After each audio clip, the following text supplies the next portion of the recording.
ప్రయత్నం చేస్తూ అడుగులు వేస్తూ ఉన్న పరిస్థితులు బహుశా ఎప్పుడూ కూడా జరిగి ఉండదు. దేశంలో కూడా ఎప్పుడు బహుశా జరిగి ఉండదు. రాక్షస రాజ్యం అనేది ఇదే. ఆశ్చర్యం ఏమిటంటే తెలుసా, ఈ మాదిరిగా వైఎస్ఆర్సీపీకి సంబంధించిన కార్పొరేటర్లకు, ఈ మాదిరిగా వైఎస్ఆర్సీపీకి సంబంధించిన నాయకులకు, ఈ మాదిరిగా వైఎస్ఆర్సీపీకి సంబంధించిన అనేక మంది శ్రేణులకు ఈ మాదిరిగా నోటీసులు ఇవ్వడం, ఈ మాదిరిగా నోటీసులు ఇవ్వడం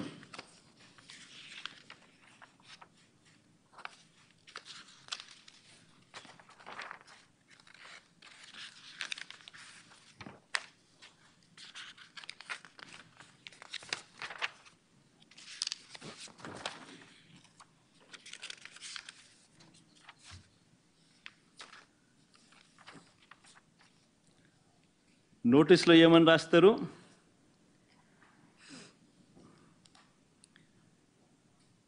మాజీ ముఖ్యమంత్రి సభ్యులు వైఎస్ జగన్మోహన్ రెడ్డి గారు తిరుమల తిరుపతి సందర్శన ఉన్నందున సదరు కార్యక్రమానికి అనుమతి లేనందున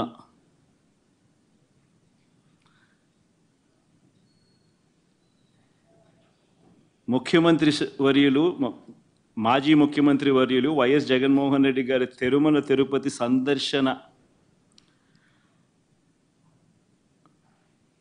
సందర్శనకు సదరు కార్యక్రమానికి అనుమతి లేనందున మీ ఆధ్వర్యంలో కార్యకర్తలతో మరియు మీ సొంత వాహనాలలో బయలుదేరి తిరుపతికి చేరుకొని వారు నిర్వహించే కార్యక్రమంలో పాల్గొంటారని సమాచారం. కావున అనుమతి లేని పై తెలిపిన కార్యక్రమమందు పాల్గొనడం చట్టరీత్యా వ్యతిరేకమని తెలియజేస్తూ ఇవ్వబడుతున్న నోటీసు.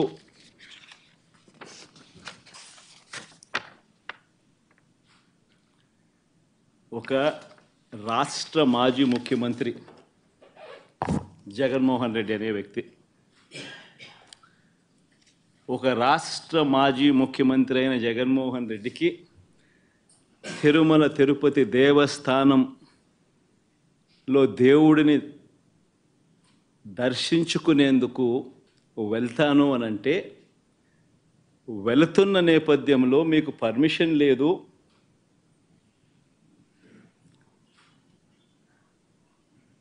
ఆ కార్యక్రమంలో ఎవరు పాలుపంచుకున్నా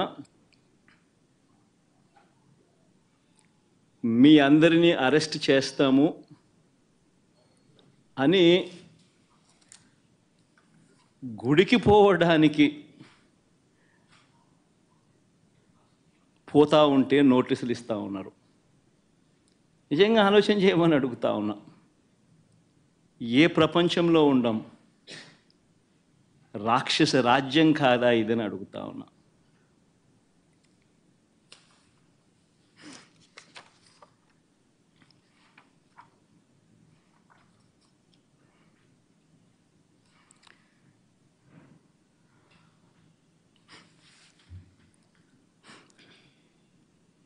ఒకవైపునేమో నన్ను ఇలా వెళ్ళనివ్వకుండా, ఒకవైపున వైఎస్ఆర్సీపీ శ్రేణులు ఎవరు కూడా వెళ్ళనివ్వకుండా ఈ మాదిరిగా నోటీసులు ఒకవైపున ఇస్తూ, మరోవైపున టీవీలలో చూస్తే ఆశ్చర్యకరమైన విషయాలు, చుట్టుపక్కల రాష్ట్రాల నుంచి కూడా బీజేపీ వాళ్ళని తప్పిస్తున్నారు. మరి బీజేపీ పై వాళ్ళకు తెలుసో తెలీదో నాకైతే తెలియదు, కానీ చుట్టుపక్కల వాళ్ళ దగ్గర నుంచి కూడా బీజేపీ వాళ్ళని కూడా అక్కడికి రప్పిస్తున్నారు. కొన్ని వేల మంది పోలీసులు అక్కడ మోహరించినట్టుగా చూపిస్తూ ఉన్నారు. నేను అడుగుతా ఉన్నా, ఎందుకు ఇంతగా టాపిక్ డైవర్ట్ చేయడానికి కోసం ఎందుకు ప్రయత్నం చేస్తూ ఉన్నారు? ఎందుకు ఇలా టాపిక్ డైవర్ట్ చేయడం కోసం ఎందుకు ఇంత ఆరాట పడతా ఉన్నారు?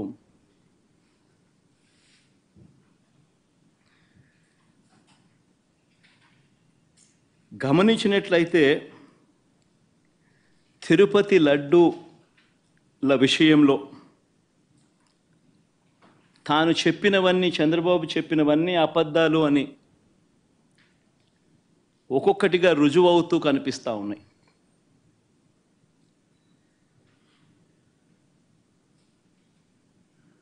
ఆ కనిపించే నేపథ్యంలో 100 రోజుల పాలన మీద టాపిక్ డైవర్ట్ చేస్తూ లడ్డూల టాపిక్ తీసుకొచ్చాడు. ఆ లడ్డూల టాపిక్లో చంద్రబాబు నాయుడు అడ్డగోలుగా తప్పు చేసి గుడి పవిత్రతను దెబ్బతీస్తూ అడ్డగోలుగా దొరికిపోయేసరికి మళ్ళీ ఈ టాపిక్ను డైవర్ట్ చేసేందుకు, లడ్డూల టాపిక్ను డైవర్ట్ చేసేందుకు కొత్తగా ఇప్పుడు డిక్లరేషన్ టాపిక్ తీసుకొచ్చి మళ్ళీ అది ఇంకొక రాజకీయం చేస్తూ ఉన్నారు. ఒకసారి గమనించినట్టయితే తిరుమల పవిత్రతను, స్వామివారి ప్రసాదం విశిష్టతను, తిరుమల పవిత్రతను, స్వామివారి ప్రసాదము విశిష్టతను, తిరుపతి దేవస్థానం పేరు ప్రఖ్యాతలను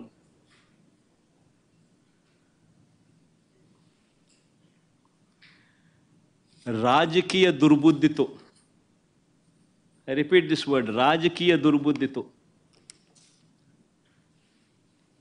జంతువుల కొవ్వుతో లడ్లు తయారీ అయినట్టుగా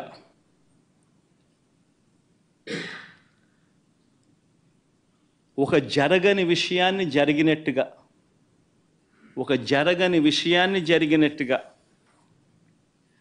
ఆ కల్తీ ప్రసాదాన్ని భక్తులు తిన్నట్టుగా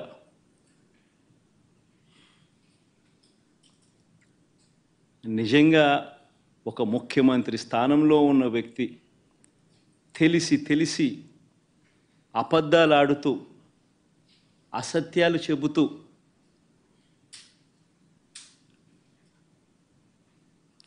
స్వామివారి పేరు ప్రఖ్యాతలను, తిరుపతి లడ్డు విశిష్టతను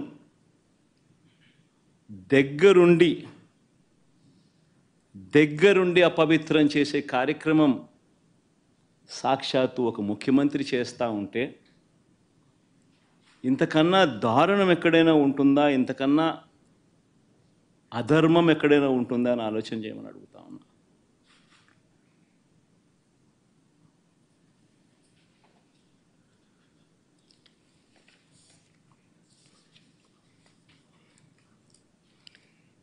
ఒకసారి వీటికి సంబంధించిన విషయాలు మరొక్కసారి పునరుద్ఘాటిస్తా. ఏ రకంగా చంద్రబాబు నాయుడు గారు అనే వ్యక్తి ఏ రకంగా తాను అబద్ధాలు చెబుతూ అబద్ధాలకు ఏ రకంగా తాను రెక్కలు కట్టాడు అన్న విషయాలను మరొక్కసారి మీ అందరికీ కూడా ఆధారాలతో సహా చూపిస్తా. రాష్ట్ర ప్రజలందరికీ కూడా, రాష్ట్ర ప్రజలే కాదు దేశ ప్రజలందరూ కూడా ఈ దారుణాన్ని ఒకసారి చూడమని చెప్పి విజ్ఞప్తి చేస్తా ఉన్నా.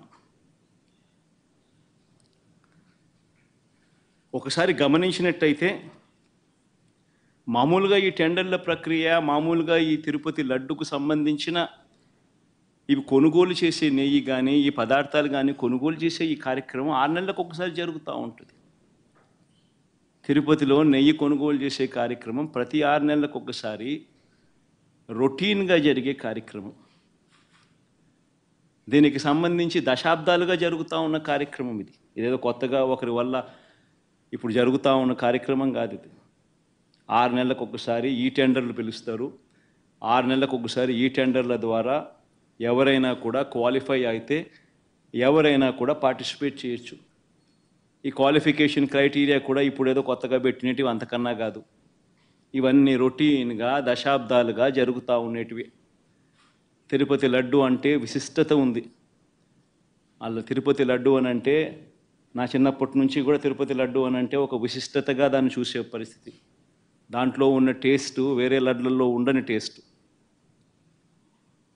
ఇది మనందరికీ కూడా చిన్నతనం నుంచి మనమంతా కూడా చూస్తూనే ఉన్నాం. దశాబ్దాలుగా ఈ ప్రక్రియ జరుగుతూ ఉంది తిరుపతిలో. అలాంటి ఈ ప్రక్రియ ఒకసారి గమనించినట్లయితే అదే ప్రక్రియలో భాగంగా ప్రతి 6 నెలలకు ఒకసారి టెండర్లు పిలిచే కార్యక్రమం జరుగుతుంది. టెండర్లలో ఎవరైనా క్వాలిఫై అయిన వాళ్ళు ఎవరైనా పార్టిసిపేట్ చేయొచ్చు. ఆ క్వాలిఫై అయిన వాళ్ళల్లో L1 ఎవరికైతే వస్తుందో, తక్కువ రేటు ఎవరైతే కోట్ చేస్తారో వాళ్ళకు న్యాచురల్గా టీటీడీ బోర్డు టెండర్ను అప్రూవ్ చేస్తుంది. ఇది ఒక రొటీన్ ప్రక్రియ. దీంట్లో గవర్నమెంట్కి సంబంధమే ఉండదు వాస్తవం చెప్పాలంటే. టీటీడీ బోర్డు అన్నది కూడా ఒక ప్రసిద్ధికాంచిన బోర్డు. మామూలుగా దాంట్లో బోర్డులో సభ్యులు కూడా దేశం మొత్తం నుంచి కూడా దాంట్లో సభ్యత్వం తీసుకుంటారు.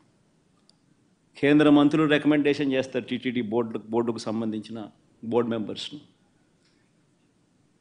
చుట్టుపక్కల రాష్ట్రాల ముఖ్యమంత్రులు కూడా రికమెండ్ చేస్తారు టీటీడీ బోర్డుకు సంబంధించిన బోర్డు సభ్యత్వం కోసం.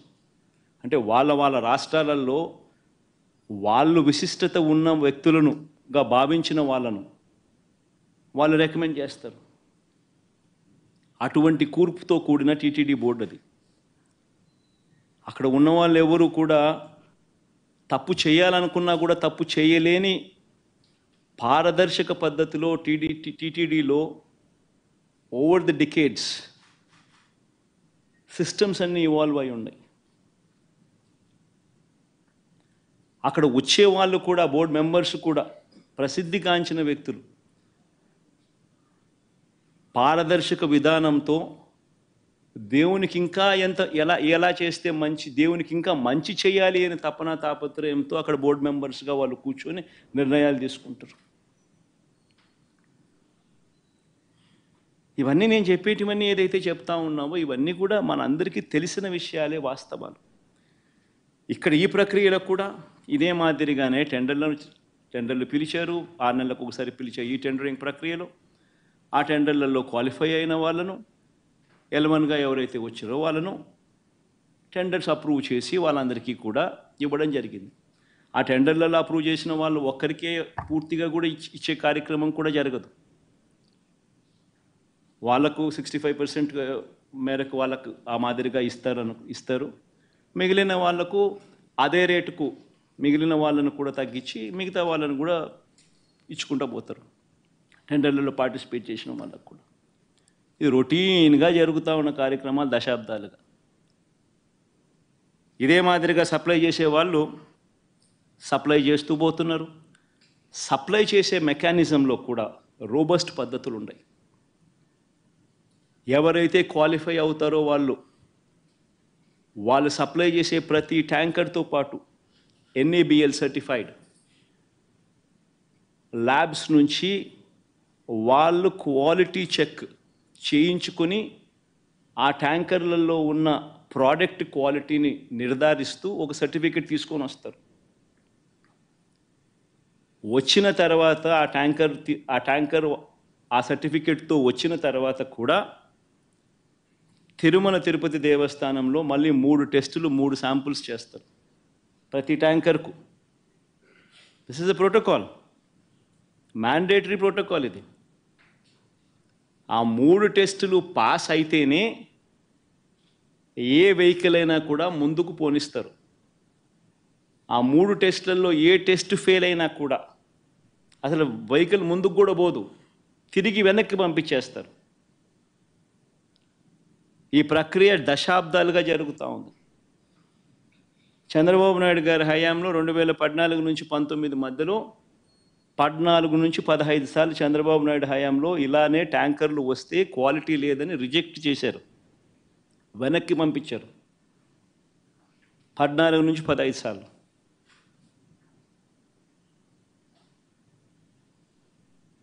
మంచిది. ఒక రోబస్ట్ ప్రక్రియ అన్నది ఒకటి ఉంది. తప్పులు ఎవడైనా చేయాలనుకుంటే తప్పులు చేసే అవకాశం లేని ఒక గొప్ప ప్రక్రియ ఒకటి తిరుపతిలో ప్రాక్టీస్లో ఉంది. సిమిలర్గా 2019 నుంచి 24 మధ్య వైఎస్ఆర్సీపీ రెజ్యూమ్లో కూడా 18 సార్లు ఇదే మాదిరిగానే రిజెక్ట్ చేసి వెనక్కి పంపించారు. ఇవి నేను చెప్పినటివన్నీ కూడా అక్షర సత్యాలు. ఒక గొప్ప ప్రాక్టీస్ ఒకటి ఉంది, ఒక గొప్ప ప్రొసీజర్ ఉంది. ఏ కారణాల చేతైనా కూడా, ఏ శాంపుల్ అయినా కూడా, ఏ ట్యాంకర్ అయినా కూడా రిజెక్ట్ అయిపోతే ముందుకు కూడా పోదు, వెనక్కి పంపించేస్తారు. మరి అలాంటి పరిస్థితి ఇక్కడ కూడా జరిగింది.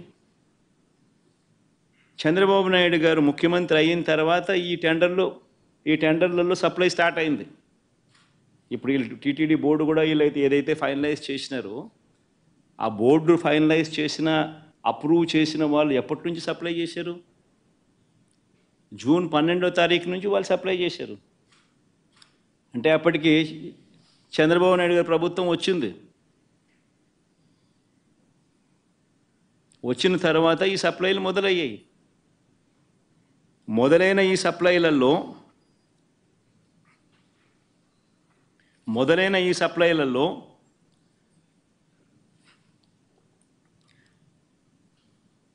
జూన్ 12, జూన్ 21, జూన్ 25, జూలై 4న వచ్చిన ట్యాంకర్లన్నీ టెస్టులలో పాస్ అయి ముందుకు కదిలాయి, లడ్లలో ఉపయోగించారు.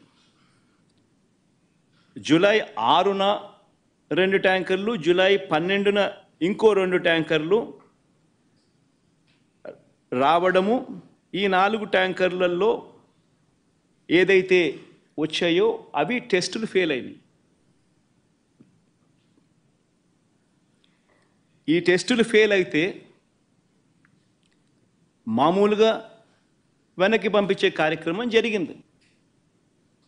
ఈ టెస్టులు ఫెయిల్ అయినప్పుడు ఈ 3 టెస్టులు చేసిన తర్వాత వెనక్కి పంపించేదానికి పక్కన పెట్టేసి మామూలుగా CFTRI central food technological research institute మైసూరుకు పంపిస్తారు. డౌట్లు ఇంకా ఫర్దర్గా ఏమైనా ఒక్కొక్కసారి ర్యాండమ్గా కూడా పంపిస్తూ ఉంటారు. ఫర్దర్గా ఏదైనా వెరిఫై చేసేదానికేనగా. కానీ ఇక్కడ మాత్రం గుజరాత్కు పంపించారు NDDB. ఫస్ట్ టైం TTDలో జరిగిన ఘటన ఇది. NDDB was brought into the picture for the first time.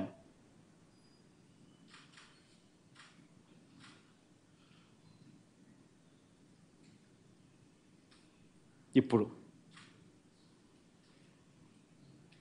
గుజరాత్కు first time పంపించారు NDDB రిపోర్ట్. NDDB రిపోర్టుకు పంపిస్తే NDDB రిపోర్టు జూలై 23న వాళ్ళు శాంపుల్ వాళ్ళు ఈ టెస్ట్ రిపోర్ట్ పంపించినారు రిజెక్ట్ చేస్తూ. ఈ శాంపుల్స్ ఈ ట్యాంకర్లు ఏదైతే ఉన్నాయో వెనక్కి వెళ్ళిపోయాయి. రిజెక్ట్ చేయబడ్డారు. జూలై 23న రిపోర్ట్ వచ్చింది. TTD ఈవో వారి పర్మిషన్ కూడా ఇవ్వలేదు. అవి వెనక్కి పంపించేశారు. ఇవే విషయాలు వెనక్కి పంపించినట్టుగా ఆ కంపెనీ వాళ్ళకు షోకాస్ నోటీసులు కూడా ఇచ్చారు.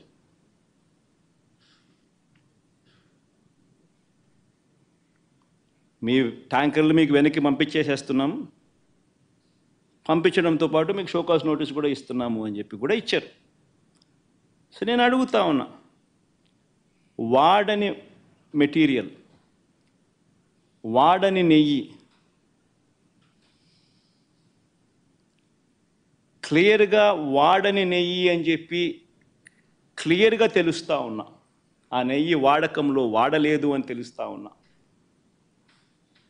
చంద్రబాబు నాయుడు గారు ఉద్దేశపూర్వకంగా ఎందుకు ఆ నెయ్యి వాడారు అని 2 నెలల తర్వాత సెప్టెంబర్ 18వ తారీఖున ఎందుకు అన్నాడు?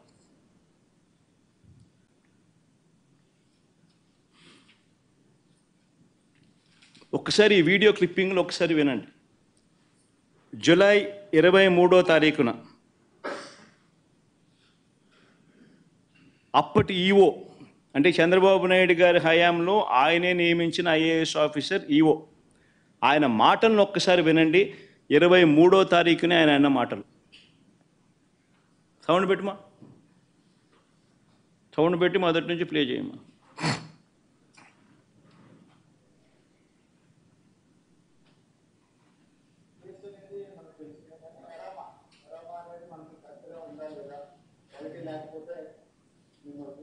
చర్యలు తీసుకుంటాం. కొందరు మేనేజ్మెంట్ వాళ్ళు వచ్చారు, ఒక్కొక్కరు మాట్లాడుకుంటాం. చెప్పిన తర్వాత కొంతమంది ఇంప్రూవ్ చేశారు. ఆ శాంపుల్స్ అడల్టరేషన్ ఉందని తెలియదు. అడల్టరేషన్ ఏం అడల్టరేషన్ ఉందంటే వెజిటబుల్ ఫ్యాట్స్. వెజిటబుల్ ఫ్యాట్స్ అంటే వనస్పతి అంటాం కదా, వెజిటబుల్ బియ్య వనస్పతి అది తెలిసింది. ఆ సప్లైకి బ్లాక్ లిస్ట్ చేయడానికి షోకాల్ నోటీస్ ఇవ్వడం జరిగింది. ఈ టెండర్ ట్యాంకర్స్ కూడా 2 ట్యాంకర్స్ ఉన్నాయి. ఆ 2 ట్యాంకర్స్ కూడా రిజెక్ట్ చేయడం జరిగింది. ఆ 2 ట్యాంకర్లను కూడా రిజెక్ట్ చేయడం జరిగింది. షోకాస్ నోటీస్ ఇవ్వడం జరిగింది.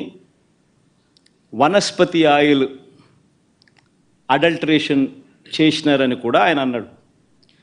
మరి క్లియర్ కట్గా 23వ తారీఖునే, జూలై 23వ తారీఖునే ఈఓ వెరీ క్లియర్గా వాడకంలోకి ఇది తీసుకొని రాలేదు అని చెప్పి ఇంత క్రిస్టల్ క్లియర్గా చెప్పినా కూడా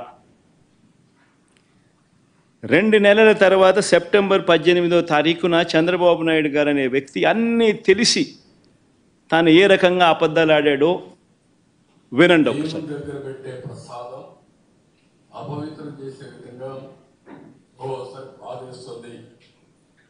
నాసి రకమైన ఇంగ్రీడియంట్సే కాకుండా ఎనిమల్ ఫ్యాట్ కూడా వాడారని.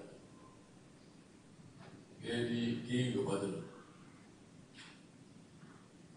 గీకి బదులు యానిమల్ ఫ్యాట్ కూడా వాడారని, లడ్లు తయారయ్యాయని, భక్తులకు పంచారని, భక్తులు తిన్నారని ఏకంగా సాక్షాత్తు ఒక ముఖ్యమంత్రి అన్నీ తెలిసిన వ్యక్తి అబద్ధాలు ఆడడం.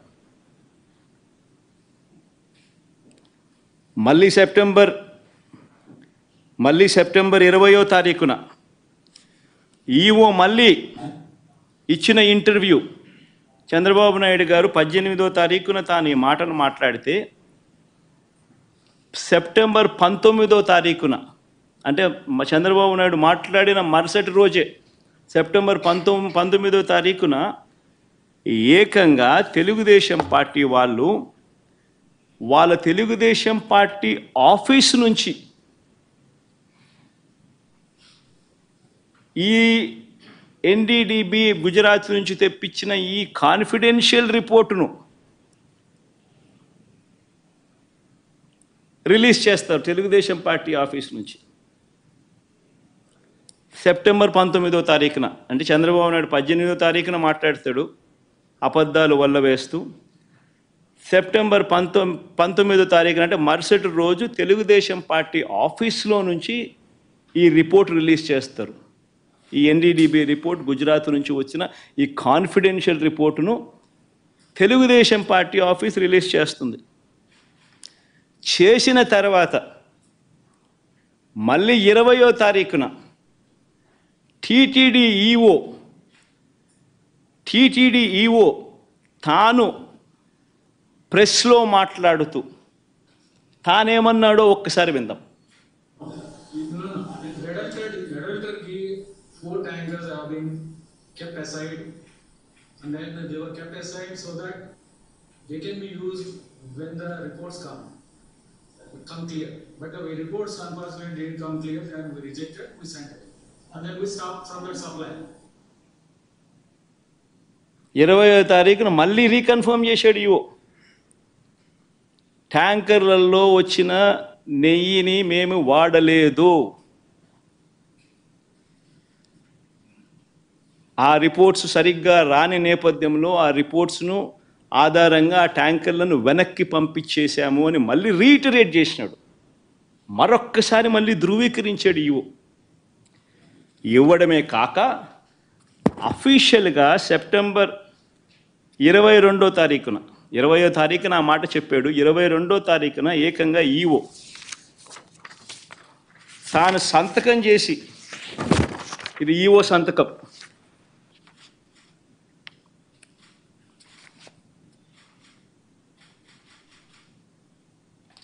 తాను సంతకం చేసి గవర్నమెంట్కు రిపోర్ట్ ఇచ్చాడు సెప్టెంబర్ 22వ తారీఖున.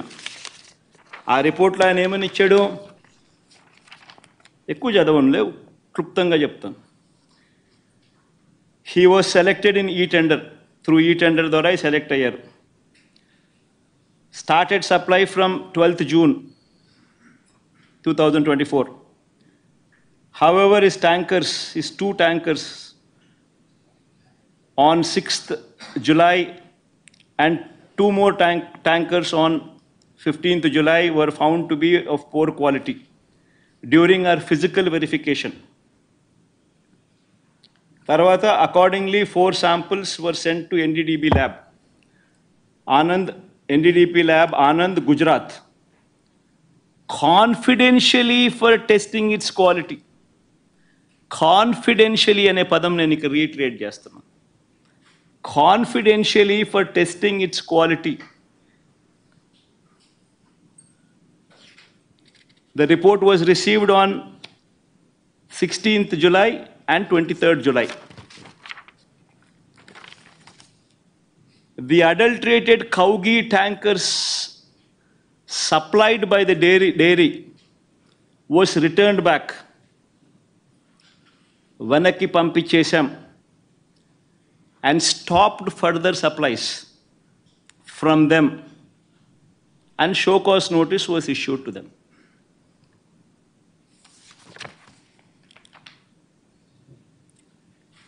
నేను అడుగుతా ఉన్నా, confidential report Telugu Desam party office September 19వ తారీఖున 2 నెలల తర్వాత తెలుగుదేశం పార్టీ ఆఫీస్ నుంచి రిలీజ్ చేస్తారు. ఈ గుజరాత్ నుంచి వచ్చిన ఈ ఎన్డీడీబీ రిపోర్ట్.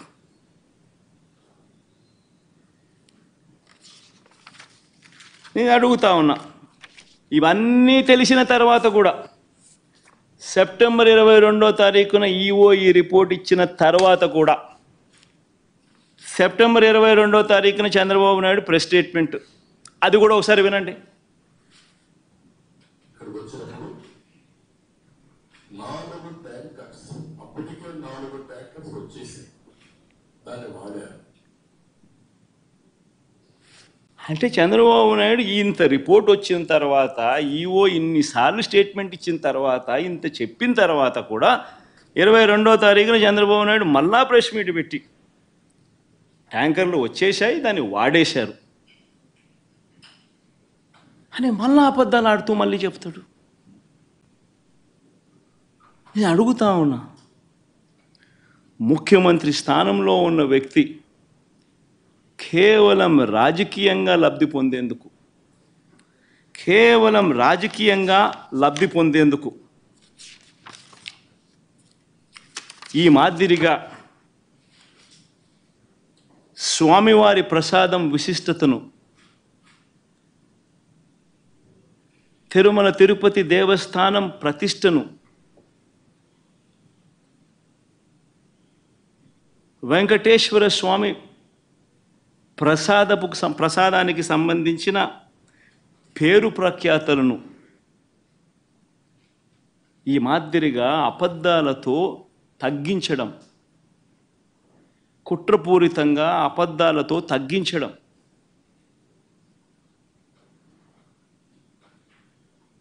అపవిత్రత కాదా అని అడుగుతా ఉన్నా.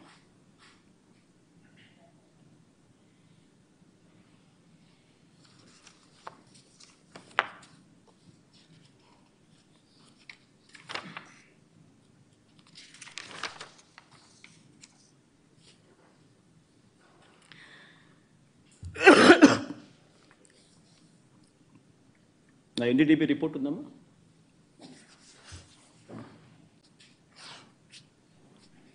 పోనీ ఆ ఎన్డీడీబీ రిపోర్ట్, ఆ గుజరాత్ నుంచి వచ్చిన ఎన్డీడీబీ రిపోర్ట్, పోనీ ఆ రిపోర్ట్ అన్నా కానీ ఖచ్చితత్వం ఉందా? ఆ రిపోర్ట్ అయినా ఖచ్చితమైన రిపోర్టా అని అంటే ఒకసారి గమనిస్తే ఆ రిపోర్ట్లో వాళ్ళే డిస్క్లైమర్లు రాసినారు. ఆ రిపోర్ట్లో వాళ్ళే డిస్క్లైమర్లు రాశారు. ఆ రిపోర్ట్ ఒకసారి కూడా చూపించు, తప్పేం. ఆ రిపోర్ట్లో డిస్క్లైమర్ చూపించు, ఆ రిపోర్ట్ టెలికాస్ట్ పెట్టండి. ఆ రిపోర్ట్లో వాళ్ళే డిస్క్లైమర్ రాశారు. ఏమని రాశారు? ది ఎస్ వాల్యూ అంటే ఉండాల్సిన స్టాండర్డ్ వాల్యూ కన్నా ఉన్న స్టాండర్డ్ వాల్యూ ఆ శాంపుల్స్లో డీవియేషన్స్ ఉన్నాయి. కానీ however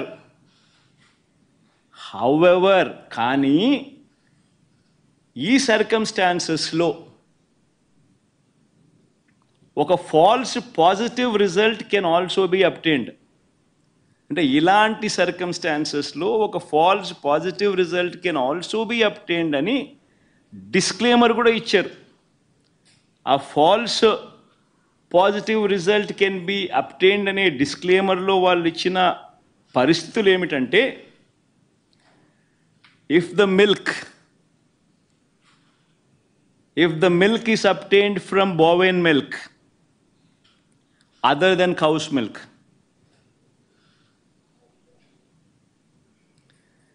if the milk is obtained from cows which received an exceptionally high feeding of pure vegetable oils such as repressed oil, cotton or palm oil, etc.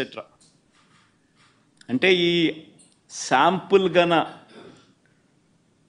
ఆవుల దగ్గర నుంచి ఆ ఆవులు high feeding of pure vegetable oils such as repressed oil, cotton, palm oil ఇటువంటివి తిన్న పరిస్థితులు ఆ ఆవులో ఉంటే ఈ రిపోర్ట్లు ఈ మాదిరిగా రావచ్చు అని కూడా చెప్పడం జరిగింది. ఆర్ ఇటువంటి రిపోర్టు ఏదైనా cow suffering from serious under feeding, అంటే ఒక ఆవు అండర్ ఫీడింగ్లో ఉన్నప్పుడు, సరిగ్గా తిండి తిననప్పుడు ఆ ఆవులో నుంచి పాలు తీసినప్పుడు కూడా ఇలాంటి రిజల్ట్సే వస్తాయంట.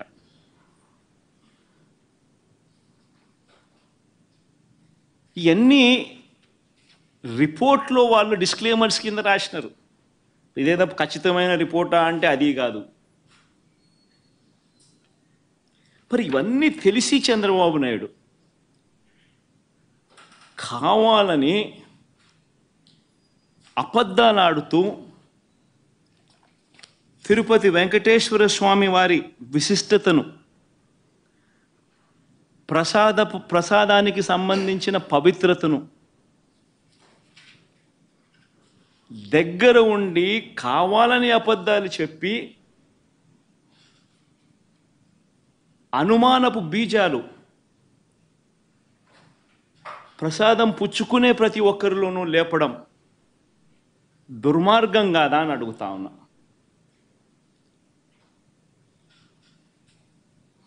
అపవిత్రం కాదా అని అడుగుతా ఉన్నా. నీ రాజకీయ స్వార్థం కోసం వెంకటేశ్వర స్వామి ప్రతిష్టను దిగజారుస్తూ ఉన్నావు. నీ రాజకీయ స్వార్థం కోసం వెంకటేశ్వర స్వామి ప్రసాదానికి సంబంధించిన విశిష్టతను దిగజారుస్తూ ఉన్నావు. జరగనిది జరిగినట్టుగా, యానిమల్ ఫ్యాట్తో తయారు చేసినట్టుగా ఒక అబద్ధాన్ని ప్రచారం చేస్తూ ఉన్నావు.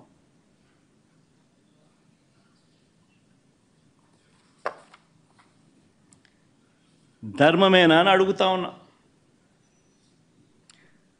మరోవైపు ఇంకా ఇలా అబద్ధాలు రోజుకు ఒక్కొక్కడు ఒక్కొక్క అబద్ధాన్ని ప్రమోట్ చేస్తారు. ఈ మధ్యకాలంలోనే ఇంకొక అబద్ధాలను వీళ్ళు ప్రమోట్ చేస్తూ నందిని బ్రాండ్ను కూడా వాడడం లేదని అంటాడు. కేఎంఎఫ్ పక్కన కర్ణాటక మిల్క్ ఫెడరేషన్ వారి నందిని బ్రాండ్ అని. నేను అడుగుతా ఉన్నా, 2015 నుంచి 2019 చంద్రబాబు నాయుడు గారి హయాంలో 2015 నుంచి 2018 అక్టోబర్ దాకా నందిని బ్రాండ్ ఎందుకు లేదు? చంద్రబాబు నాయుడు గారు కొనుగోలు చేసిన 6 నెలలకు ఒకసారి పిలిచిన టెండర్ల ప్రక్రియలో ఎందుకు లేదు?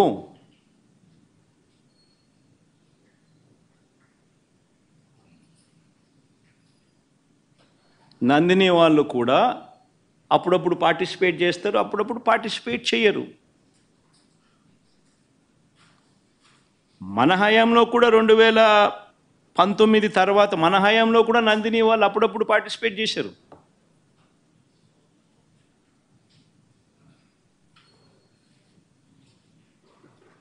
రేటు ఇంకోటి అంటాడు, 320 రూపాయలకి నెయ్యి ఎట్టు వస్తుందని.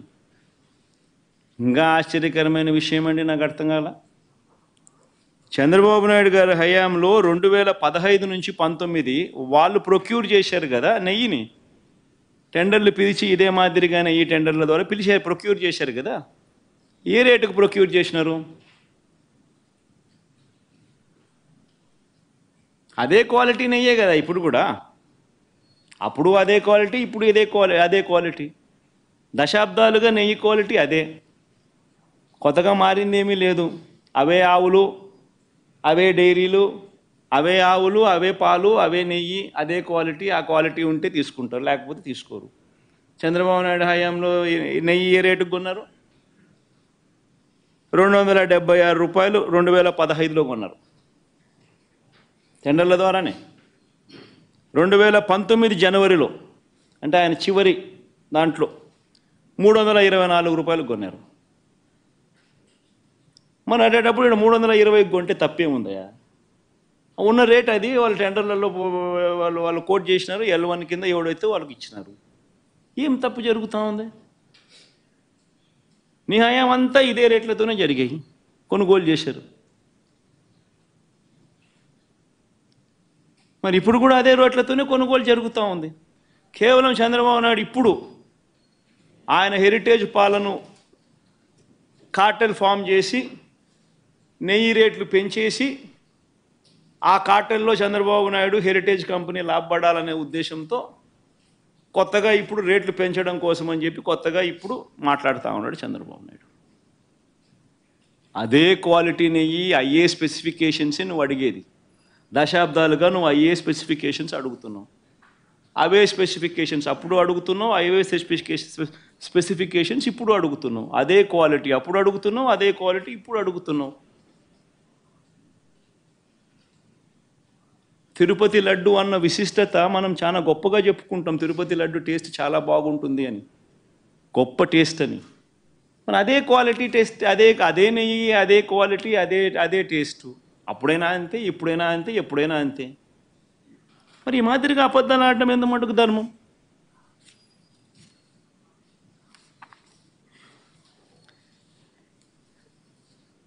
చంద్రబాబు గారి పాపాలు నిజంగా ఒక్కొక్కటిగా కూడా బయటకు వస్తూ ఉన్న నేపథ్యంలో ప్రజలందరూ కూడా చంద్రబాబు నాయుడు గారిని వేలెత్తి చూపించే కార్యక్రమం జరుగుతూ ఉన్న నేపథ్యంలో చంద్రబాబు నాయుడు గారు ఈ మధ్యకాలంలోనే లడ్డూ టాపిక్లో చంద్రబాబు గారు ఎప్పుడైతే ఈ మాదిరిగా చంద్రబాబు నాయుడు గారు ప్రజలు చంద్రబాబు నాయుడు గారు చేసిన తప్పును ఎప్పుడైతే తప్పులు పట్టడం మొదలుపెట్టారో, ప్రజలకు ఎప్పుడైతే వాస్తవాలు తెలియడం మొదలెట్టాయో, అప్పుడు ఈ పెద్ద మనిషి ఏం చేస్తాడు? టాపిక్ డైవర్ట్ చేయడం చేస్తూ ఏమంటాడు? టాపిక్ డైవర్ట్ చేయడం కోసం ఏమంటాడు? డిక్లరేషన్ సర్టిఫికేట్ అంటే. ఇప్పుడు నిజంగా ఆశ్చర్యం కాదా? జగన్ ఏమన్నా కొత్తనా? రాజశేఖర రెడ్డి గారు ఏమన్నా కొత్తనా? నా మతం ఏమిటని తెలీదా ఎవరికైనా ఆంధ్ర రాష్ట్రంలో కానీ దేశంలో కానీ? నా కులం ఏమిటి అని చెప్పి ఎవరికి తెలీదా రాష్ట్రంలో కానీ దేశంలో కానీ? రాజశేఖర రెడ్డి గారు 5 సంవత్సరాలు ముఖ్యమంత్రిగా ప్రతి సంవత్సరం బ్రహ్మోత్సవాలకు వస్త్రాలు నాన్నగారే సమర్పించారు. నాన్నగారు కొడుకునే కదా నేను కూడా తిరుపతికి ఎన్నోసార్లు పోయా కదా ఇంతకుముందు కూడా, ముఖ్యమంత్రి కాకమునుపు. అంతెందుకు నా పాదయాత్రను మొదలెట్టేటప్పుడు వెంకటేశ్వర స్వామి ఆశీస్సులు తీసుకొని మొదలెట్టా. నా పాదయాత్ర అయిపోయిన తర్వాత నేరుగా తిరుపతికి వెళ్ళి కాలినడకన కొండెక్కా. తిరుపతికి వెళ్ళి కాలినడకన కొండెక్కా. కొండెక్కి వెంకటేశ్వర స్వామి దర్శనం చేసుకొని తర్వాతనే ఇంటికి పోయా. నా పాదయాత్ర అయిపోయిన తర్వాత, నా 3648 కిలోమీటర్లు నా పాదయాత్ర అయిపోయిన తర్వాత. ఇవన్నీ తెలియవా రాష్ట్ర ప్రజలకు? మన అప్పుడు చంద్రబాబు నాయుడు గారు ప్రభుత్వమే కదా అప్పుడు ఉండింది. అప్పుడు నేను ప్రతిపక్ష నాయకుడినే కదా అప్పుడు. మన ఆయన కళ్ళ ముందరనే కదా వెళ్ళింది, తిరుపతి కొండెక్కింది 2 సార్లు. మళ్ళీ దాని తర్వాత నేను ముఖ్యమంత్రి అయినా. 5 సంవత్సరాలు తిరుపతి బ్రహ్మోత్సవాలకు దగ్గరుండి వస్త్రాలు నేనే సమర్పించాను. వస్త్రాలను నెత్తిన పెట్టుకుని మోసుకుంటూ వెళ్ళి వెంకటేశ్వర స్వామి మీద భక్తి శ్రద్ధలు చూపిస్తూ వెంకటేశ్వర స్వామికి బట్టలు సమర్పించడం జరిగింది. నేను అడుగుతా ఉన్నా, ఫస్ట్ టైం ఎవడన్నా పోతా ఉన్నప్పుడు నువ్వేదో ఇట్లా మాటలు మాట్లాడినా అర్థం ఉంది. 10 సార్లు 11 సార్లు పోయిన తర్వాత ఈరోజు నేను తిరుమల తిరుపతి దేవస్థానానికి నేను పోతానంటే నేను అడ్డుకుంటూ ఈ మాదిరిగా నువ్వు నోటీసులు ఇస్తూ ఈ మాదిరిగా తిరుమల తిరుపతి దేవస్థానానికి నేను పోకూడదు అని చెప్పి ఈ మాదిరిగా నోటీసులు ఇస్తూ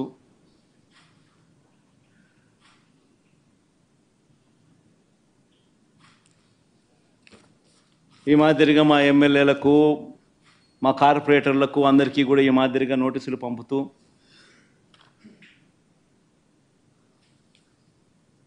నేను అడుగుతా ఉన్నా, ఒక రాష్ట్ర ముఖ్యమంత్రి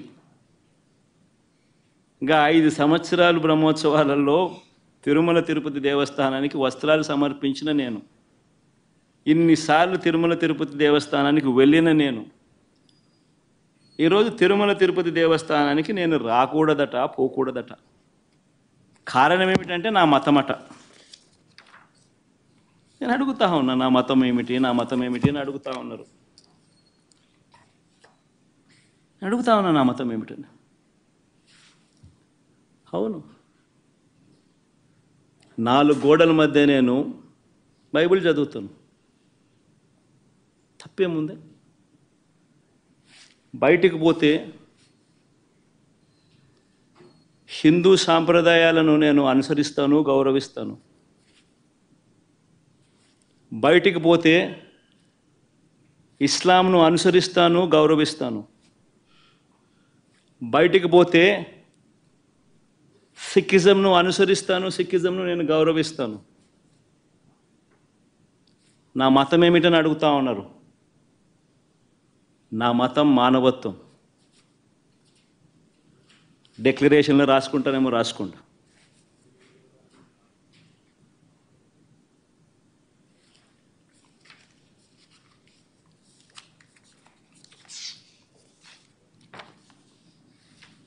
భారతదేశం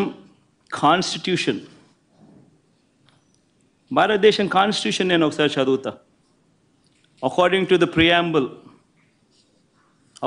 the preamble, India is a sovereign, socialist, secular, democratic republic. Secular అనే పదానికి అర్థం తెలుసని అడుగుతా ఉన్నా. గుడికి పోయే వ్యక్తిని నువ్వు ఏ మతము అని అడుగుతా ఉన్నావు. ఏ మతము అని చెప్పకపోతే గుడిలోకి ఎంటర్ కాకూడదు అని అంటా ఉన్నావు. సెక్యులర్ దేశం అని చెప్పి చెప్పుకుంటా ఉన్నాం. ఒక ముఖ్యమంత్రిగా పరిపాలన చేసిన వ్యక్తి పరిస్థితి ఇదే అయితే ఇక ఆ దళితుల పరిస్థితి ఏమిటి? గుళ్ళలోకి పోగలుగుతారా? పోయే పరిస్థితి ఉందా? పోనిస్తారా?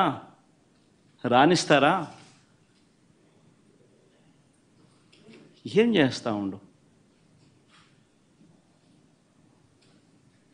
నిజంగా రాజకీయాల్లో మతం పేరుతో రాజకీయాలు చేయడం ఎంత దౌర్భాగ్యమో నేను ఇదే బీజేపీ పార్టీని కూడా అడుగుతా ఉన్నా. బీజేపీ పార్టీ గొప్పగా చెప్పుకుంటుంది హిందూయిజానికి మేమే మేమే హిందూయిజానికి మేమే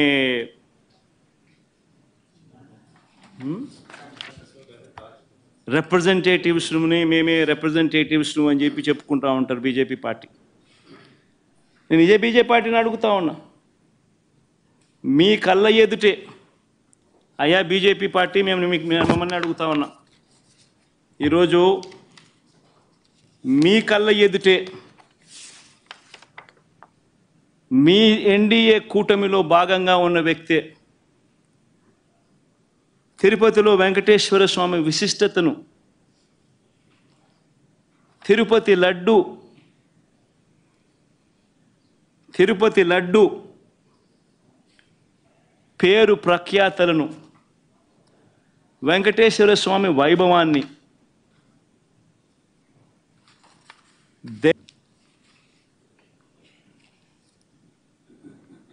యానిమల్ ఫ్యాట్ వాడకపోయినా కూడా వాడినట్టుగా, లడ్డూలు తయారైనట్టుగా ఇన్ని ఆధారాలతో సహా రుజువు అవుతా ఉన్నా కూడా అబద్ధాలతో దుష్ప్రచారం చేసి తిరుమల తిరుపతి వెంకటేశ్వర స్వామిని అపవిత్రం చేసిన ఈ చంద్రబాబు నాయుడు గారిని ఎందుకు మీరు మందలించలేకపోతా ఉన్నారు? ఎందుకు మీరు వెనకేసుకొని వస్తూ ఉన్నారు? హిందూయిజంకు మీరే టార్చ్ బేరర్స్ అని చెప్పుకుంటారు. అంటే మీ వాళ్ళు ఏం చేసినా కానీ పర్వాలే, మిగిలిన వాళ్ళు ఏం చేసినా కూడా తప్పే. ఇదెక్కడ హిందూయిజం?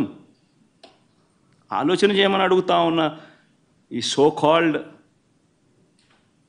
హిందూయిజానికి టార్చ్ బేరర్స్గా చెప్పుకుంటా ఉన్న వీళ్ళందరినీ కూడా ఆలోచన చేయమని అడుగుతా ఉన్నా. నిజంగా హిందూయిజం అంటే ఏమిటి అని అంటే మానవత్వం చూపేదే హిందూయిజం. మానవత్వం చూపలేని వాళ్ళు ఎవరూ కూడా నేను మంచి హిందువునని కూడా చెప్పుకునే కార్యక్రమం చేయలేరు.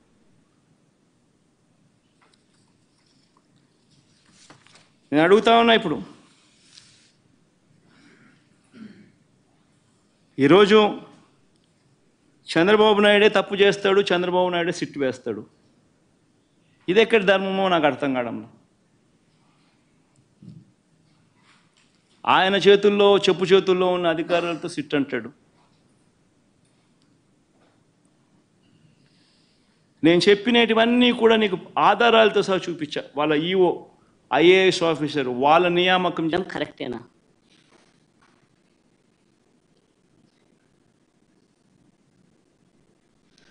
ప్రతి ఒక్కరు ఆలోచన చేయమని అడుగుతా ఉన్నాం. నన్ను గుడికి పంపించినా పంపించకపోయినా కానీ చంద్రబాబు నాయుడు చేసిన పాపాన్ని రాష్ట్ర ప్రజల మీద పడకుండా ఉండేందుకు వైఎస్ఆర్సీపీని ప్రేమించే ప్రతి అభిమానికి చెప్తా ఉన్నా, రాష్ట్రం మీద అభిమానం ఉన్న ప్రతి ఒక్కరికి కూడా చెప్తా ఉన్నా, మీ నియోజకవర్గాలలో మీ ప్రాంతాల్లో మీ గ్రామాలలో మీరు అక్కడి గుళ్ళల్లోకి వెళ్ళి మీరు పూజలు చేయండి, దేవుణ్ణి అడగండి, దేవుణ్ణి ముక్కండి. చంద్రబాబు నాయుడు తప్పు చేశాడు, మేము కాదు తప్పు చేసింది. చంద్రబాబు నాయుడు తిరుమల తిరుపతి వెంకటేశ్వర స్వామిని తగ్గించినాడు, తిరుమల తిరుపతి ప్రసాదాన్ని విశిష్టతను తగ్గించినాడు, కానీ మేం కాదు తప్పు చేసింది. ఆ దేవుని కోపం ఏదైనా ఉంటే అది చంద్రబాబు నాయుడు వరకే పరిమితం కావాలి తప్ప రాష్ట్రం మీదకి రాకుండా పూజలు చేయమని చెప్పి ప్రతి ఒక్కరిని కూడా కోరుతా ఉన్నా. 4 మాటలు ఇంగ్లీష్లో కూడా మాట్లాడతా. 4 మాటలు ఇంగ్లీష్లో కూడా చెప్తే ఇంగ్లీష్లో కూడా వాళ్ళకు కూడా అర్థమయ్యే పరిస్థితి కూడా జరుగుతుంది కాబట్టి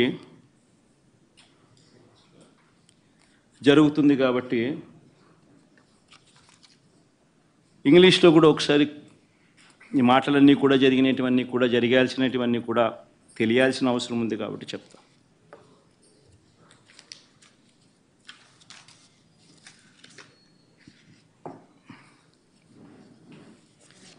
Never in the history of Andhra Pradesh probably never in the history of this country, probably, we have ever witnessed such a situation where you actually have a situation where if somebody were to visit a temple, people have been barred from visiting temple.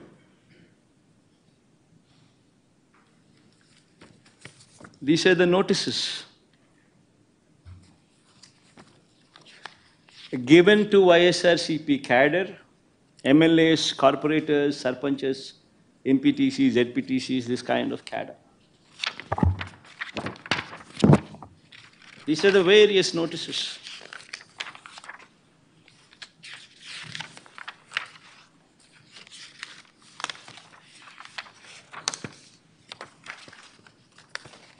Coming out from various districts. And you know what these notices say? They say, even though they are in Telugu, I would translate them into English for better understanding. The notices say that the ex-Chief Minister Y.S. Jagan Mohan Reddy is visiting Tirumala Tirupati Devasthanam, and that program does not have the approval of the government. And if any Karyakarta participates in this program, cases would be booked on them. That is the gist of these notices.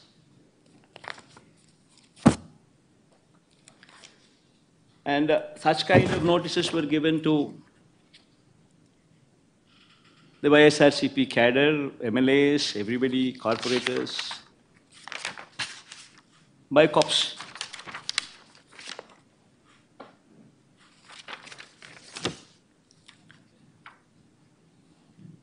I know the surprising factor is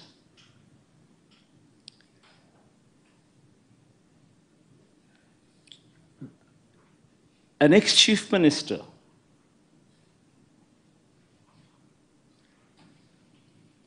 who has visited Tirumala Tirupati Devasthanam temple not once but several times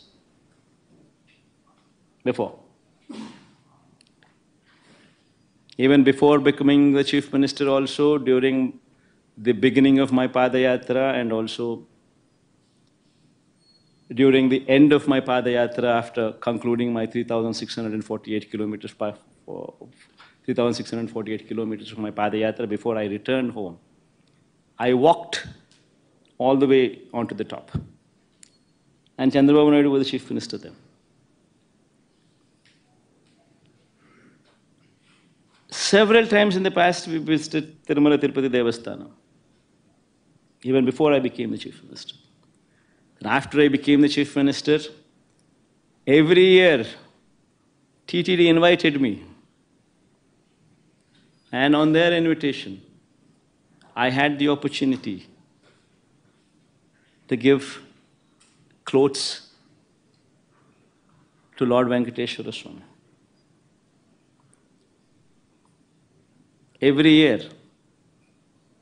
And today, to divert the topic from the deeds that have been committed, from the faults that have been committed by Chandrababu Naidu, they have brought up another topic onto the forefront, barring people from entering the temple.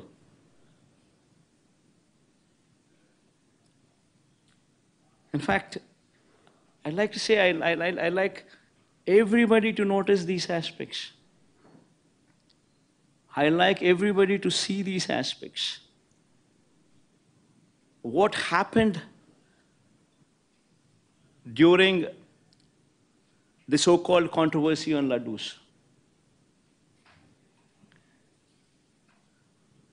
Tirumala Tirupati Devasthanam reputation has been lowered by Chandrababu Naidu.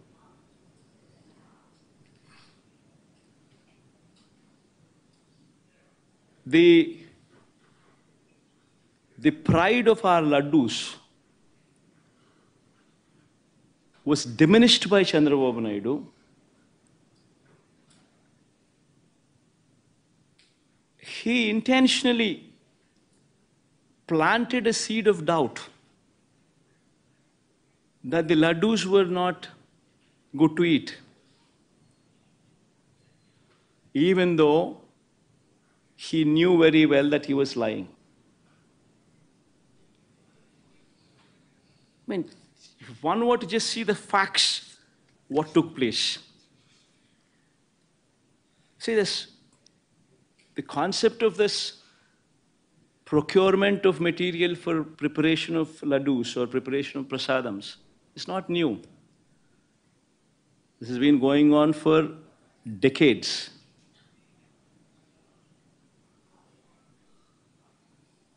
Tirumala Tirupati Devasthanam board is a very pristine board. You have people from all walks of life, from different states who are board members. In fact, to get a membership onto the board, you actually have recommendations from central ministers. You have recommendations from the neighboring state chief ministers.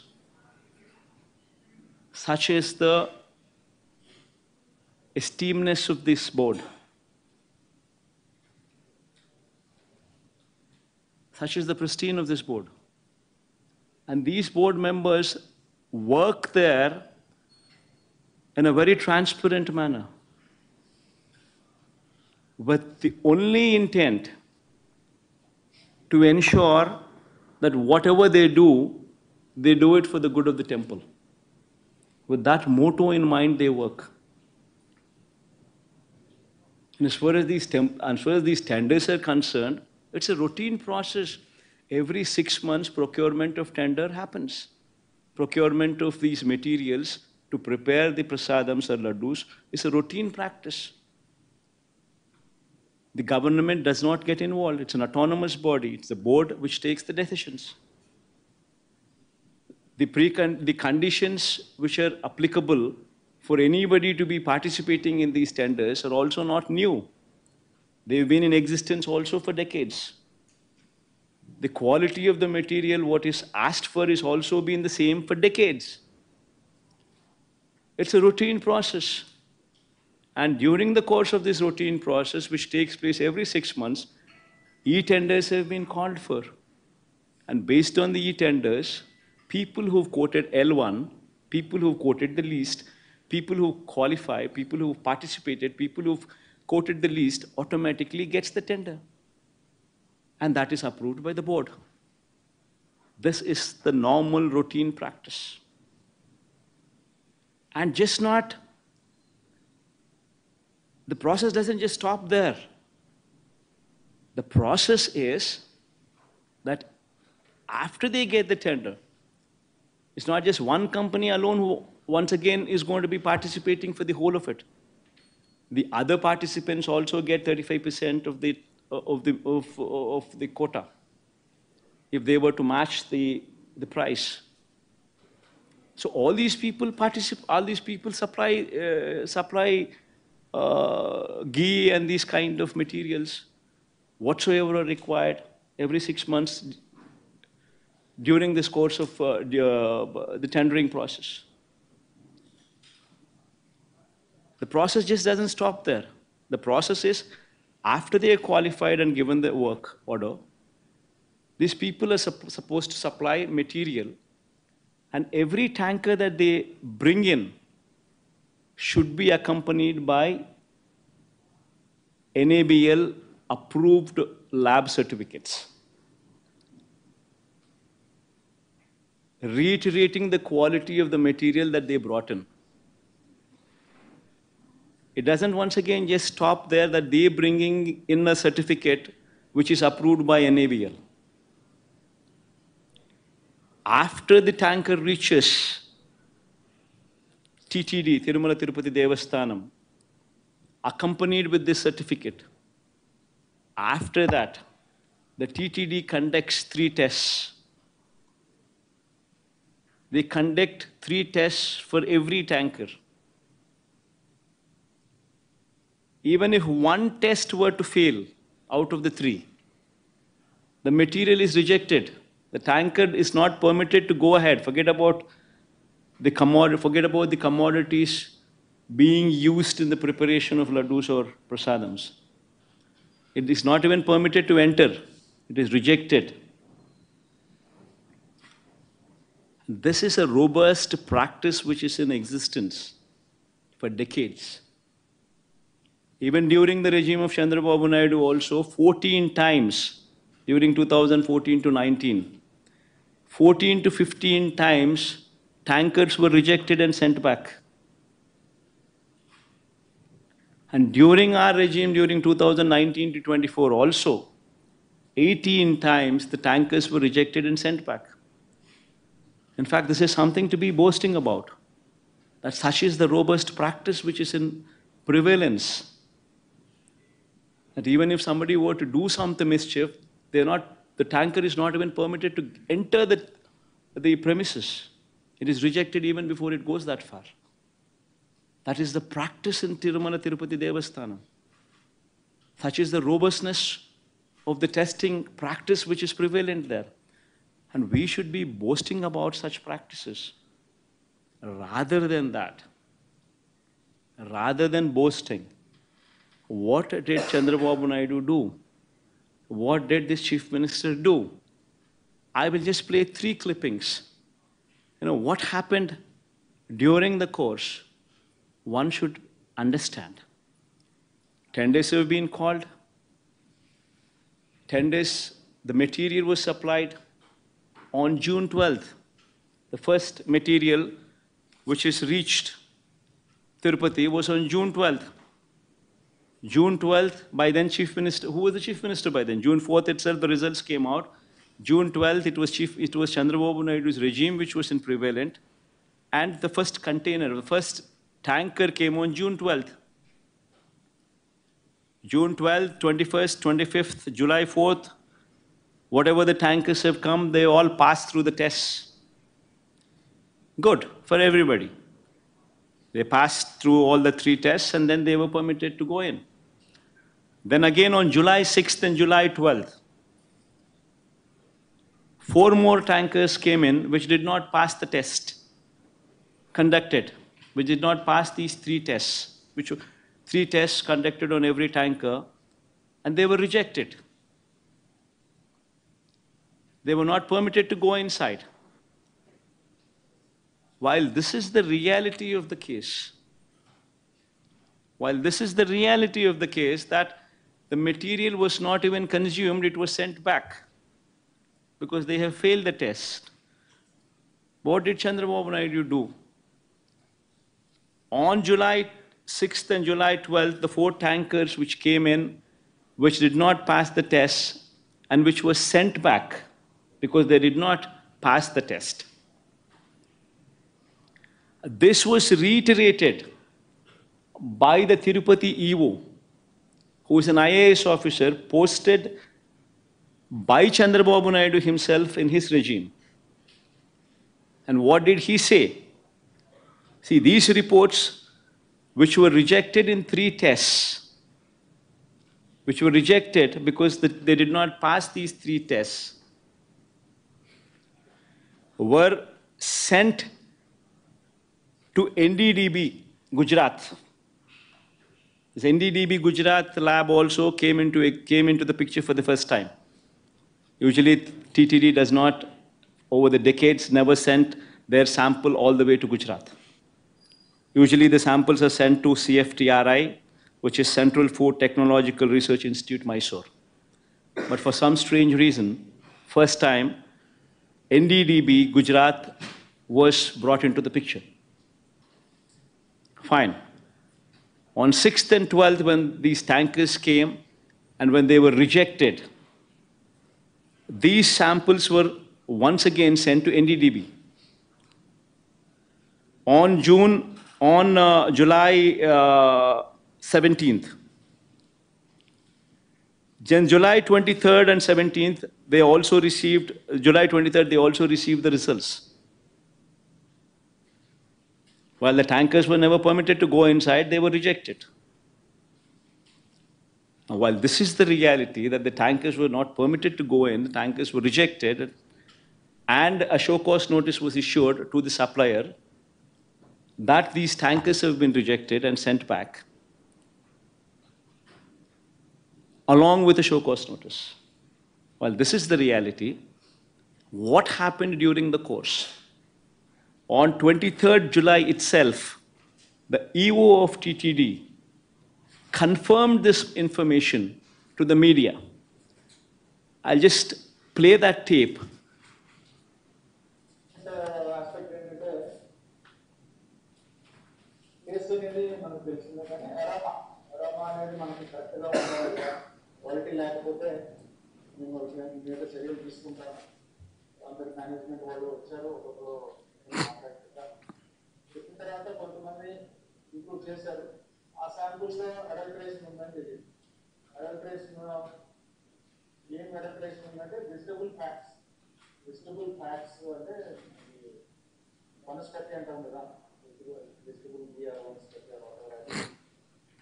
తెలిసింది. ఆ సప్లైకి black list చేయడానికి show cause notice ఇవ్వడం జరిగింది.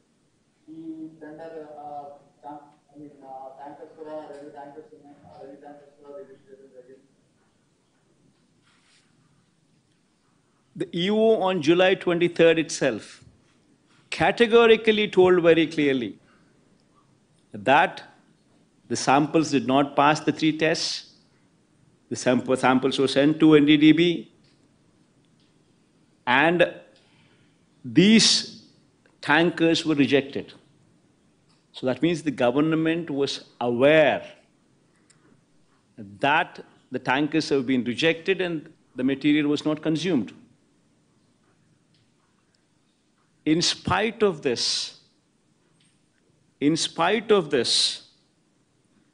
on September 18th, that is 2 months later, Chandrababu Naidu makes an intentional statement misleading the facts. Now, what does he say? దేవుని దగ్గర పెట్టే ప్రసాదం అపవిత్రం చేసే విధంగా ఆదేస్తుంది. నాసి రకమైన ఇంగ్రీడియంట్సే కాకుండా ఎనిమల్ ఫ్యాట్ కూడా వాడారని. ఏది వీగు బదులు. This man, Chandrababu Naidu, knowing very well that the material has been rejected, it did not even enter the premises of the TTD, yet this man carelessly, or rather intentionally, lies, spreads misinformation, says that this material was consumed and it had animal fat in it. Now, what happens after that? After September 18th, September 19th, the so-called confidential report from Gujarat, the NDDB report, the so-called confidential report from NDDB Gujarat is released from Telugu Desam Party office on September 19th.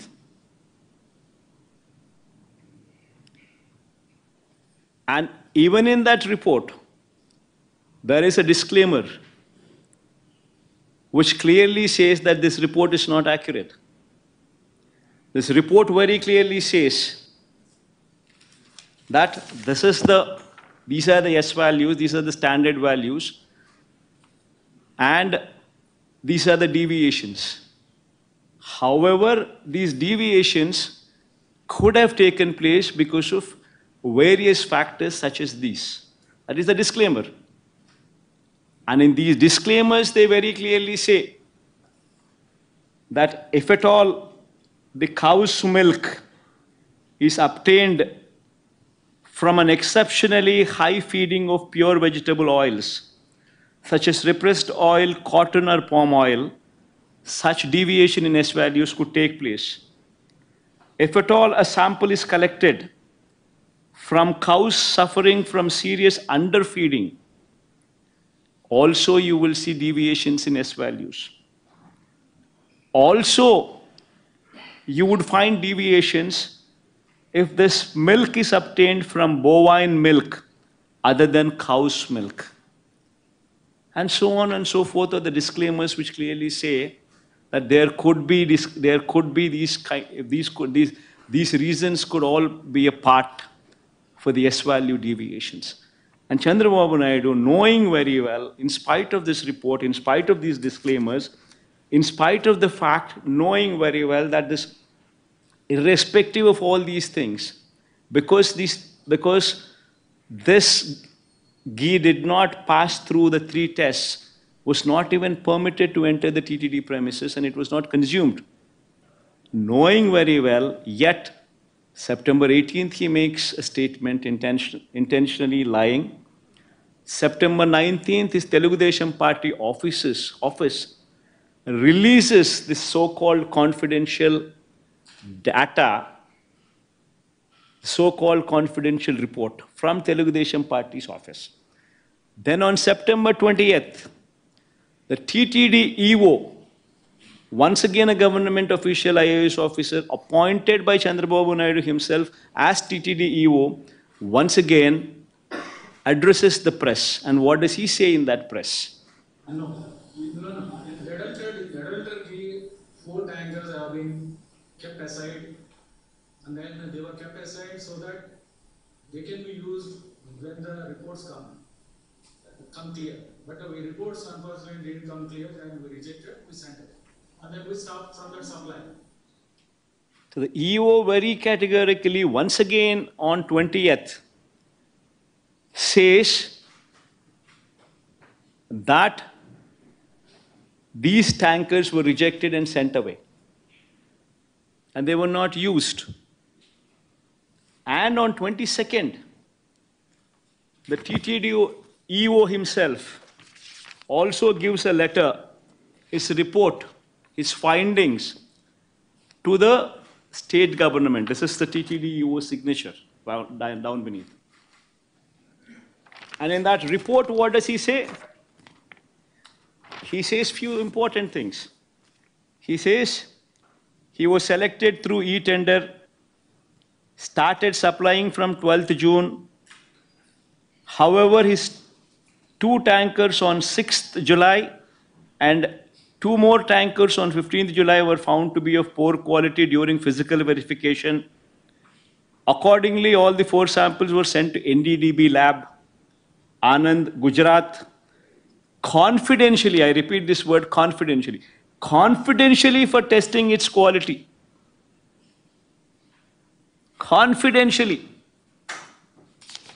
Then he further goes on to say, the adulterated cow ghee tanker supplied by the dairy was returned back and stopped further supplies.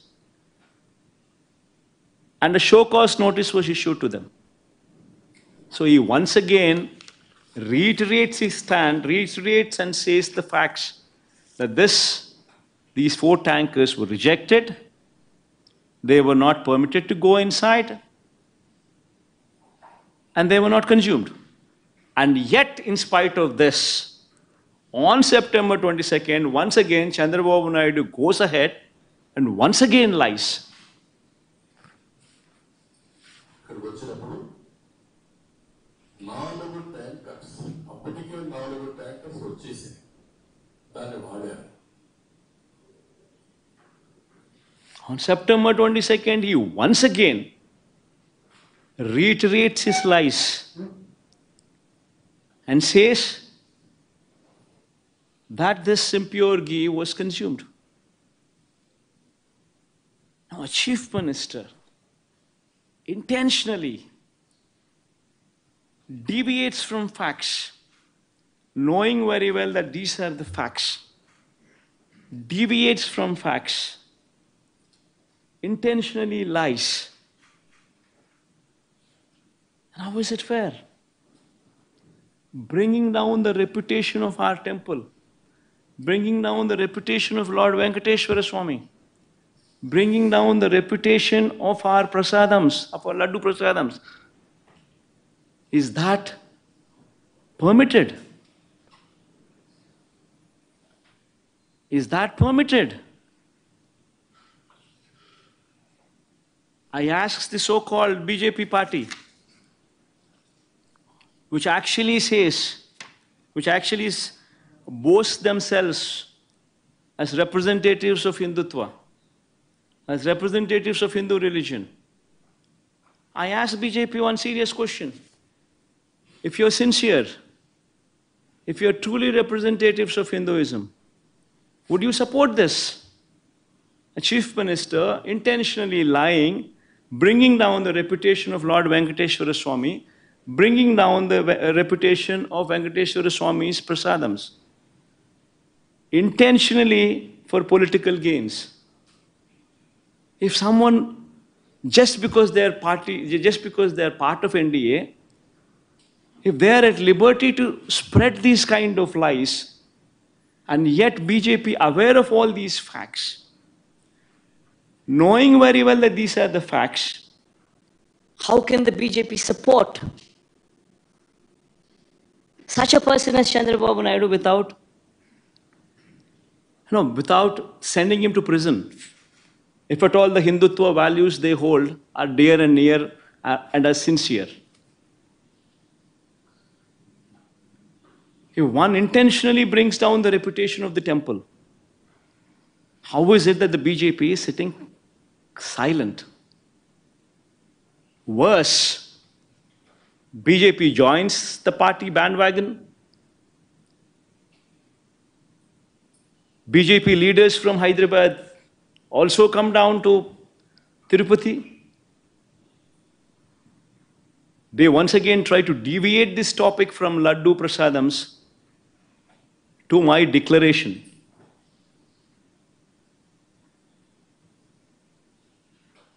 I seriously ask, all these people I ask, repeatedly these people say, what is my religion? I tell all these people, you want to know my religion? It's not new. Everybody in Andhra Pradesh knows who I am. Everybody in Andhra Pradesh, everybody in this country know everybody knows who I am. Everybody knows who my father is. Who is my father?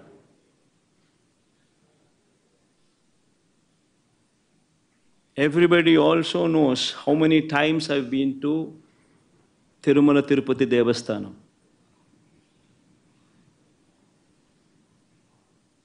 My father gave, in every Brahmotsavu, my father was blessed with the opportunity to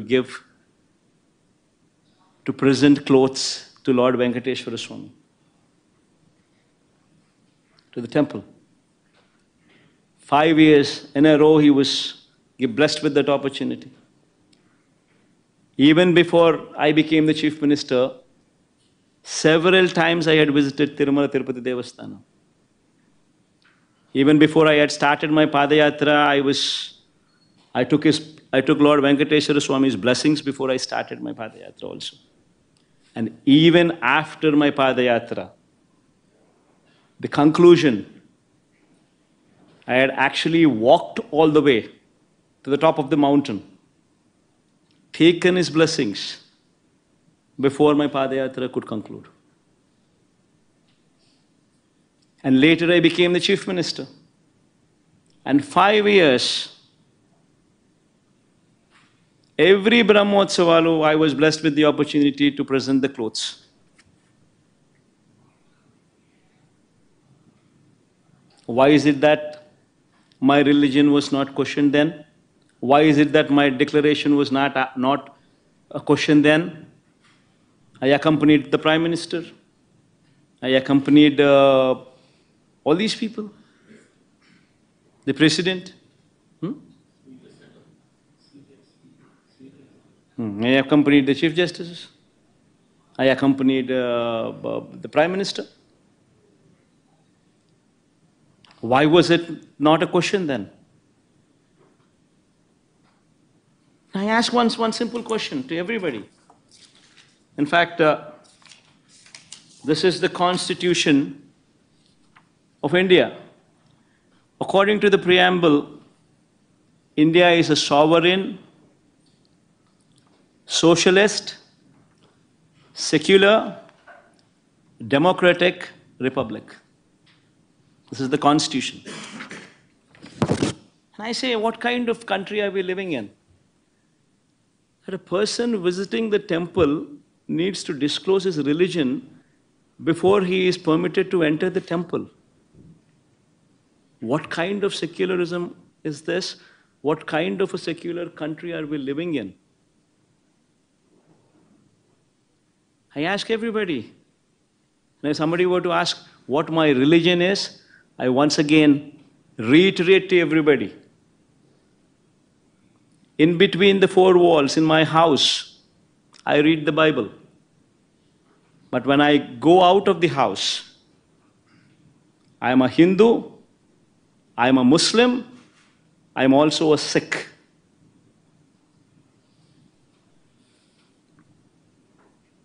I practice their religion, I respect their religion.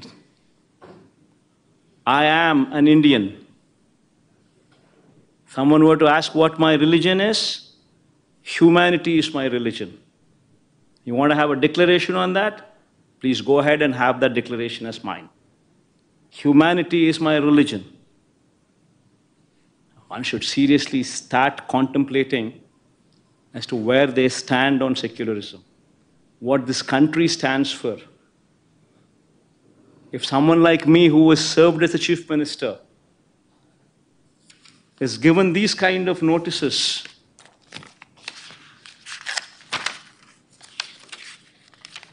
someone like me who's visited Tirupati not once, but at least 10 times before, as a chief minister and before that as well, today for political reasons is being given these kind of notices.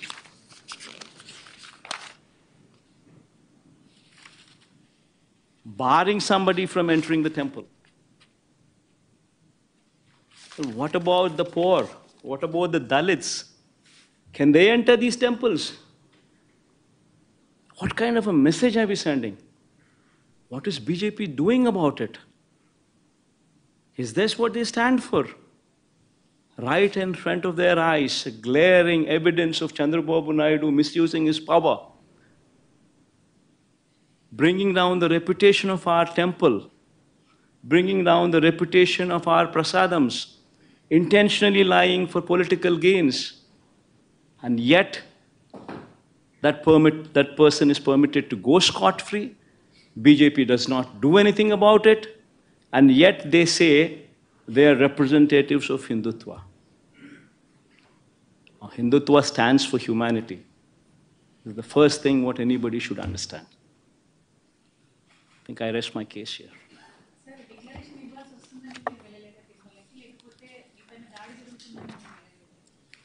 ఈ మాదిరిగా అందరికీ నోటీసులు ఇచ్చి ఈ మాదిరిగా నోటీసులలో వాళ్ళు రాసినది కూడా నేను చదివి వినిపించే కదమ్మా. ఏమని రాసినారు ఈ నోటీసులో? వాళ్ళు రాసినది 27/9/24 తేదీన రాజశ్రీ మాజీ ముఖ్యమంత్రి వర్యులు శ్రీ వైఎస్ జగన్మోహన్ రెడ్డి గారు తిరుమల తిరుపతి సందర్శన ఉన్నందున సదరు కార్యక్రమానికి అనుమతి లేనందున మీ ఆధ్వర్యంలో కార్యకర్తలతో మరియు మీ సొంత వాహనాలతో బయలుదేరి తిరుపతికి చేరుకొని వారు నిర్వహించే కార్యక్రమంలో పాల్గొంటారని సమాచారం. కావున అనుమతి లేని పైన తెలిపిన కార్యక్రమం యందు పాల్గొనటం చట్టరీత్యా వ్యతిరేకమని తెలియచేస్తూ ఇస్తున్న notice. This is what these notices are. Now you tell me, ఒకవైపున మా వాళ్ళందరినీ ఈ మాదిరిగా అందరికీ నోటీసులు ఇస్తున్నారు, చట్ట వ్యతిరేక కార్యక్రమం కింద కేసులు పెడతామని అంటున్నారు, చట్ట వ్యతిరేక పని చట్ట వ్యతిరేక కార్యక్రమం అని చెప్తా ఉన్నారు. మరోవైపున పక్క రాష్ట్రం నుంచి బీజేపీ వాళ్ళని కూడా అక్కడ పిలుచుకొని వచ్చి వాళ్ళు లా అండ్ ఆర్డర్గా గొడవలు క్రియేట్ చేయడం కోసం రిలీజియస్గా ఒక టాపిక్ డైవర్ట్ చేయడం కోసం చంద్రబాబు నాయుడు చేసిన తప్పును కప్పిపుచ్చుకునేందుకు టాపిక్ డైవర్ట్ చేసేందుకు డిక్లరేషన్ అనే టాపిక్ ద్వారా రాజకీయంగా టాపిక్ డైవర్ట్ చేసేందుకు, గొడవలు క్రియేట్ చేసేందుకు పక్క రాష్ట్రం నుంచి బీజేపీ వాళ్ళని పిలిపిస్తాడు, వైఎస్ఆర్సీపీ వాళ్ళని ఎవరిని రాకుండా చేసే కార్యక్రమం చేస్తున్నాడు, పోలీసులను మోహరిస్తూ ఉన్నాడు. నేను అక్కడికి వెళ్ళి ఈ టాపిక్ డైవర్ట్ అయ్యేట్టుగా చెయ్యడం ఇష్టం లేక, వెంకటేశ్వర స్వామిని ప్రేమించే వ్యక్తిగా, గౌరవించే వ్యక్తిగా టాపిక్ డైవర్ట్ కాకూడదు అనే ఉద్దేశంతో తిరుమల తిరుపతి లడ్డును చంద్రబాబు నాయుడు ఏ రకంగా అగౌరవపరిచినాడు, తిరుమల తిరుపతి వెంకటేశ్వర స్వామిని చంద్రబాబు నాయుడు గారు ఏ రకంగా అబద్ధాలతో అవమానించి అగౌరవపరిచాడో, ఆ చేసిన ఆ తప్పు సాక్ష్య ఆధారాలతో సహా బయటికి కనిపిస్తూ ఉన్న ఈ సత్యం బయటికి రావాలి. చంద్రబాబు నాయుడు చేసిన ఈ పాపం కడగబడాలి. ఈ పాపం రాష్ట్ర ప్రజల మీదకి రాకూడదు. పాపము చేసిన చంద్రబాబు మీద మీ దగ్గరే కట్టడి కావాలి. దానికోసం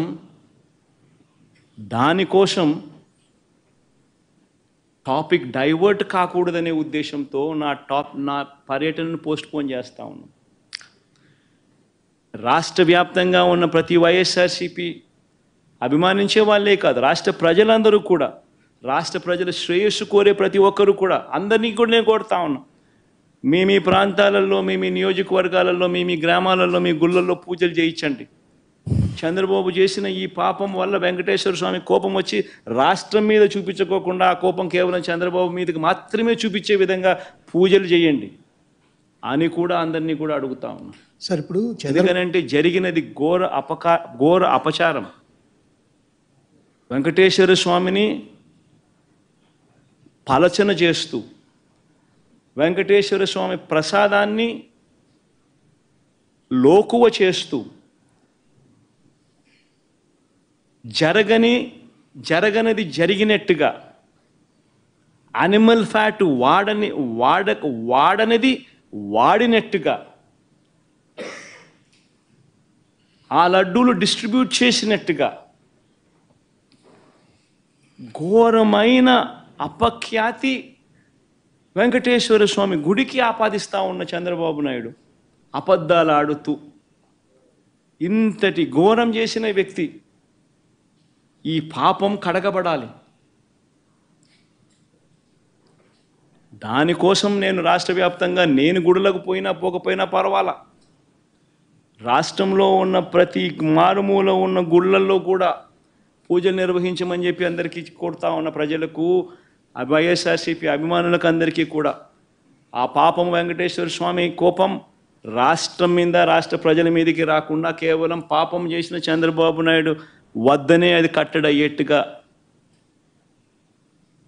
దీనికోసం సార్, చంద్రబాబు కుట్ర చేశారు మీకు వ్యతిరేకంగా, మిమ్మల్ని డిఫేమ్ చేయడానికని మీరు ప్రధానమంత్రి గారికి లెటర్ రాశారు. దాదాపు లాస్ట్ శుక్రవారం రాశారు. ఇప్పటి వరకు ఏమి రెస్పాండ్ కాలేదు. ప్రధానమంత్రి ఇక్కడ ఒక పెద్ద పుణ్యక్షేత్రంలో ఒక మతపరమైన విద్వేషాలు రెచ్చగొట్టే విధంగా కార్యక్రమాలు జరుగుతూ ఉన్నాయి. దీన్ని ఎలా చూస్తారు?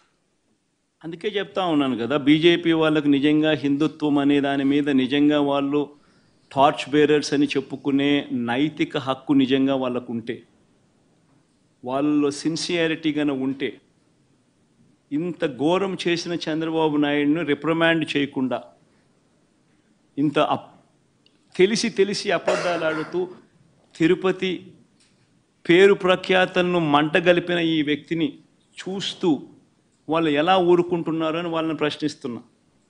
వాళ్ళల్లో నిజంగానే హిందుత్వం మీద వాల్యూస్ ఉంటే, సిన్సియారిటీ ఉంటే ఇలాంటి వ్యక్తిని తిట్టాలి, బహిర్గతంగా తిట్టాలి.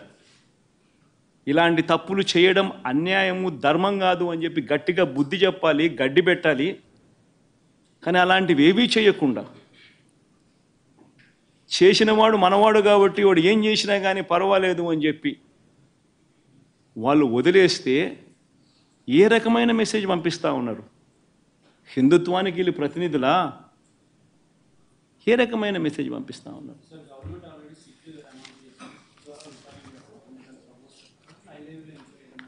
ఇంతకుముందే చెప్పే కదా దుర్గా, అసలు సిట్ అనేది ఏమిటి?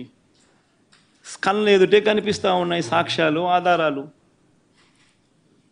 ఆయనే తప్పు చేస్తాడు, ఆయన చేతుల్లో ఉన్న అధికారులతో సిట్టేస్తాడు. అది ఏ రకంగా ఆ సిట్టు వల్ల న్యాయం జరుగుతుంది? కంటికి కనపడతా ఉన్న సత్యాలు ఇవన్నీ కూడా, తప్పు చేసినాడని కనిపిస్తూ ఉన్న సత్యాలు కూడా. ఇవన్నీ నేను చెప్పినటువన్నీ కూడా వాళ్ళ ఈవో ఇచ్చిన స్టేట్మెంట్లు కానీ, వాళ్ళ ఈవో ఇచ్చిన వాళ్ళ రిపోర్టు కానీ, ఇవన్నీ ఏంటివి? కళ్ళ ఎదుటే కనిపిస్తూ ఉన్న సాక్ష్యాలు. దీనికి సిట్ ఏంది, ఇంకోటి ఏంది, మన్నేంది? కంటికి కనపడడం లేదా? చంద్రబాబు నాయుడు అబద్ధం అన్నట్టు, చంద్రబాబు నాయుడు అన్యాయం చేసినట్టు.